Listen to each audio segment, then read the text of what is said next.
Xin chào tất cả các bạn. Đây là hình ảnh một người phụ nữ dọn nhà sau lũ. Tất cả mọi đồ vật đều đã hỏng hết và bị bùn phủ đất rất là dày. Không biết bao lâu nữa thì người phụ nữ này dọn xong chỗ ở của mình.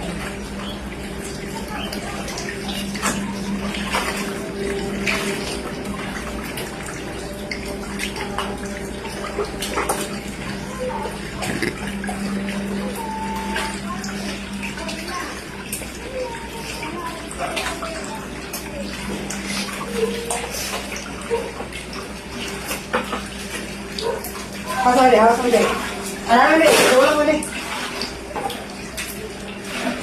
Rồi đây ra đâu